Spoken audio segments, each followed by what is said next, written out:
దాదాపు దగ్గర దగ్గర నెల రోజులవుతోంది. అయినా కూడా నెల రోజులైనా సరే మీరు ఏడుస్తానే ఉన్నది. మరి రోజు తింటున్నారో లేదో తెలీదు. మంచినీళ్ళు సరిగ్గా తాగుతున్నారో లేదో తెలీదు. ప్రతి క్షణం ఆ జ్ఞాపకాల్లోనే ఉన్నారు. ఇల్లు కూడా ఖాళీ చేసేసి ఇక్కడికొచ్చేసారమ్మా. ఏం చెప్తారు మీరు? ఏం చెప్పలే. పుట్టడు బాగుల పాలు చేసిండు. నాకు నా బిడ్డని చంపింది కాక ఆయనకి 20 లక్షల రూపాయలు పెట్టిన నేను.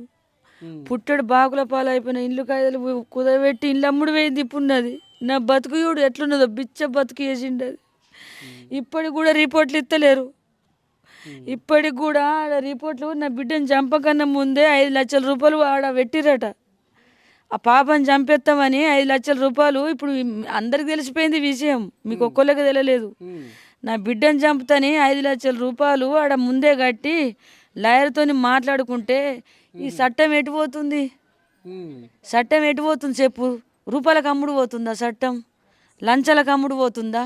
ఒగింటి బిడ్డ చచ్చిపోయిందనంటే అది సీరియస్గా తీసుకొని ఆ రోజు ఒక అమ్మాయి చచ్చిపోయిందనంటే ఆయన్ని చంపింది కాక కొండపోయి పోలీస్ స్టేషన్లో జైల్లో వేసి మేపుతుర్రు.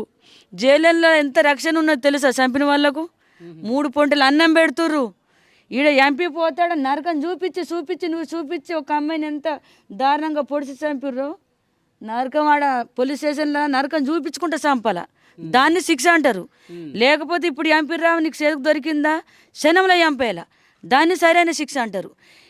వీళ్ళని చంపిన బిడ్డని చంపిన 4 కొండపోయి గన్లా పెట్టి మేపుతుర్రు అంటే దాన్ని ఏం శిక్ష అంటారు?